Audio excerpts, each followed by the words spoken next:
Bismillahirrahmanirrahim. Assalamualaikum warahmatullahi wabarakatuh. Halo, selamat pagi semuanya. Apa kabar hari ini?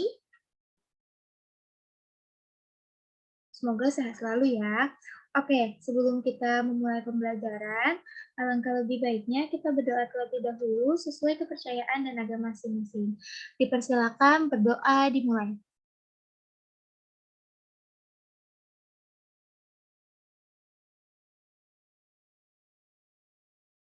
Berdoa selesai. Oke, jangan lupa juga untuk isi absensi di grup WA masing-masing ya. Oke, kali ini kita belajar mengenai sistem informasi manajemen bisnis retail. Tepatnya masih membahas bab 4, namun dengan subbab yang berbeda.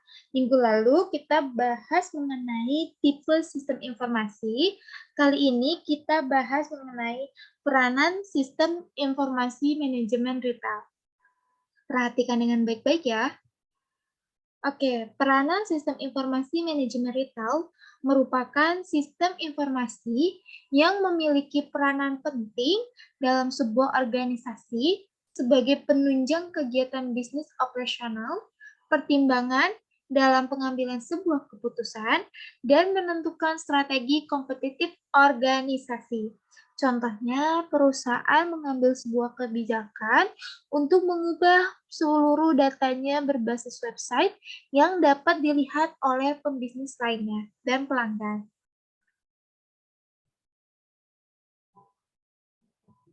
Kita bahas satu-satu mengenai peranan tersebut. Peranan pertama yaitu peranan proses bisnis operasional. Jadi terdiri dari memproses transaksi bisnis menggunakan transaksi processing system atau disebut dengan TPS. Dalam mengolah data, TPS ini awalnya menggunakan sebuah sistem informasi manual dengan bantuan mesin. TPS mencatat dan memproses data hasil dari transaksi bisnis seperti penjualan, pembelian, dan perubahan persediaan. Contohnya, TPS membuat pernyataan konsumen, cek gaji karyawan. Yang kedua, yaitu mengkontrol proses industri dengan proses control system, PCS. Dalam pengendalian produksi, PCS berperan untuk mengatur proses produksi fisik yang secara otomatis dibuat oleh komputer. Contohnya pada kilang petroleum dan assembly liners, sebuah proses manufaktur yang di setiap bagiannya disusun untuk menghasilkan produk lebih cepat dari metode biasanya. Dari pabrik-pabrik yang otomatis menggunakan PCS. Yang ketiga, berkomunikasi melalui Office Automation System atau OAS. OAS berfungsi untuk mengumpulkan, memproses, menyimpan, dan mengirimkan data dan informasi dalam bentuk komunikasi kantor elektronik. Contohnya word processing, kemudian surat elektronik, atau teleconferencing, dan lain-lain. Itu merupakan contoh-contoh dari Office Automation System. Kayak misalkan mereka itu gambarannya ya, Ibu kasih. Kayak misalkan perusahaan A menggunakan rapat dengan perusahaan B, C, dan D dengan cara daring, kayak misalkan daring. Jadi ada lewat teknologi itu merupakan komunikasi melalui Office Automation System.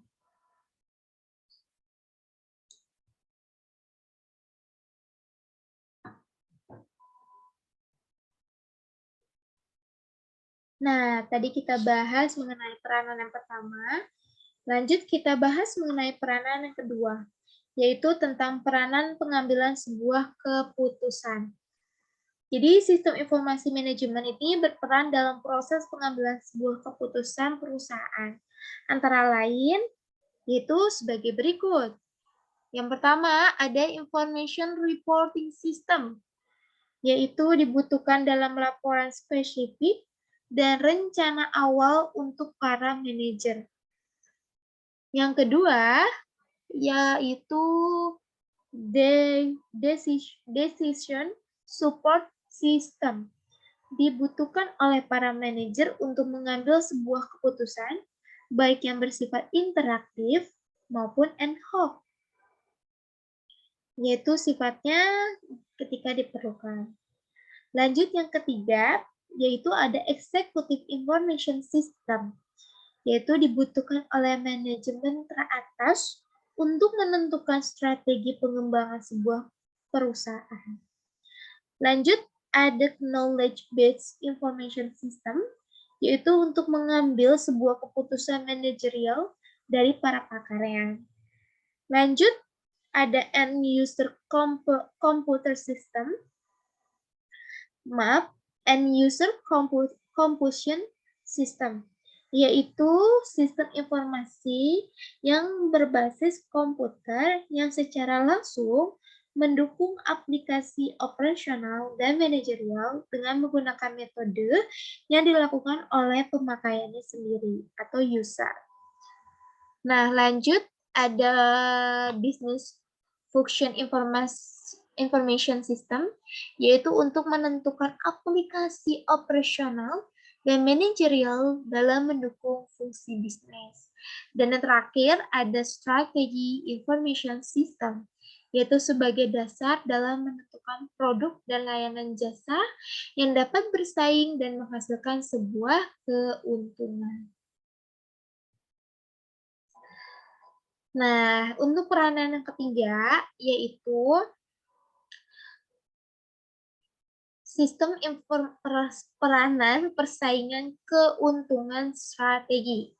Jadi sistem informasi yang berperan dalam upaya mencapai sebuah tujuan perusahaan dan menentukan strategi untuk mempertahankan eksistensi perusahaan dari berbagai jenis persaingan. Seperti antara lain yaitu persaingan dari para pesaing yang berbeda di industri yang sama, kemudian persaingan sebagai ancaman dari perusahaan yang baru, kemudian ada ancaman dari produk pengganti, lanjut ke persaingan kekuatan tawar-menawar konsumen, dan yang terakhir, persaingan kekuatan tawar-menawar dari pemasok. Dari beberapa jenis-jenis persaingan, maka ada juga nih beberapa strategi bersaing yang dapat dibangun untuk memenangkan persaingan. Antara lain sebagai berikut.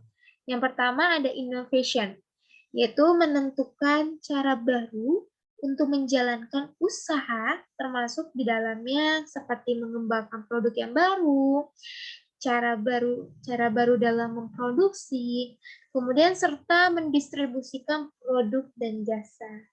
Jadi innovation ini sangat amat dibutuhkan di dalam sebuah perusahaan agar perusahaan tersebut tidak kalah saing dengan perusahaan-perusahaan yang baru yang lebih inovasinya lebih fast.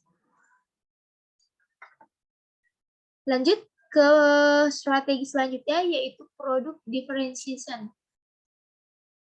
yaitu mengembangkan dengan cara untuk menghasilkan produk atau jasa yang berbeda dengan pesaing.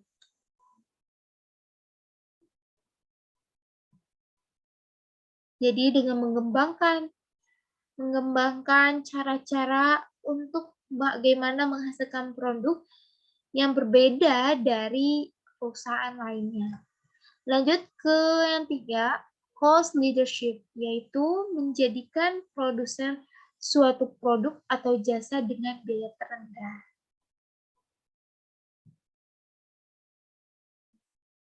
Nah, peranan yang keempat, tadi kan kita udah bahas.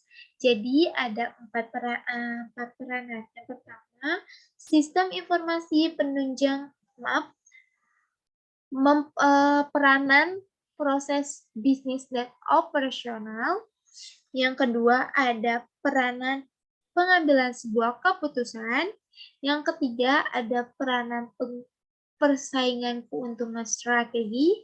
Dan yang keempat, kita bahas yaitu penerangan sistem informasi manajemen pada bisnis retail. Dalam bisnis retail ini, perputaran data barang, dagangan, dan uang yang dihasilkan ataupun dikeluarkan berlangsung secara cepat, sehingga diperlukan pengendalian dan pengawasan yang baik. Laporan data yang cepat dan sesuai diperlukan untuk mengambil langkah-langkah selanjutnya dalam mengembangkan sebuah bisnis.